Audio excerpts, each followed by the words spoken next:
Pemirsa, insentif penanganan COVID-19 untuk tenaga kesehatan di Kota Lubuk Linggau hingga Jumat 17 Desember 2021 belum cair. Namun Pemkot Kota Lubuk Linggau menyatakan insentif dalam waktu dekat segera dibayarkan. Diketahui, insentif COVID-19 untuk nakes ini sebesar 15 juta untuk dokter, sebesar 7,5 juta untuk perawat, dan 5 juta untuk nakes lainnya. Adapun yang belum dibayar selama 2021. Dan pada 2020 untuk November dan Desember juga belum dibayarkan. Kepala BPKAD Kota Lubuk Linggau, Zulfikar, membenarkan kondisi ini. Dirinya mengatakan belum dibayarnya insentif nakes yang bertugas menangani COVID-19.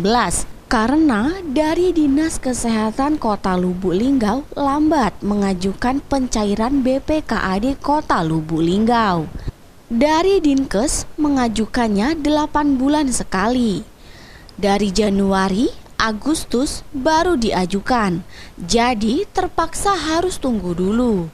Selain itu, seharusnya pengajuan dari Dinkes dilakukan setiap bulan ke BPKAD.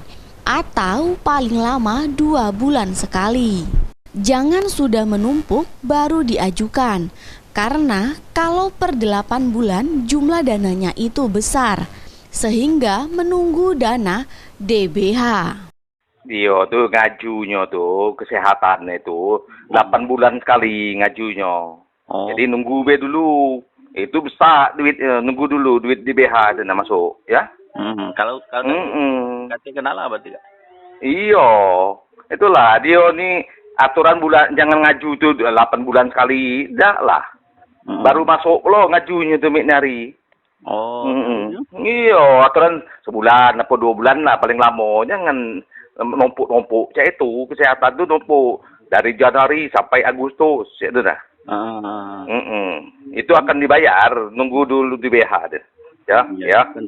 Sementara itu pula, berkas pengajuan baru diterima BPKAD, sehingga saat ini masih diproses. Dan insentif nakes yang bertugas di penanganan COVID-19 akan segera dibayar ketika dana bagi hasil cair.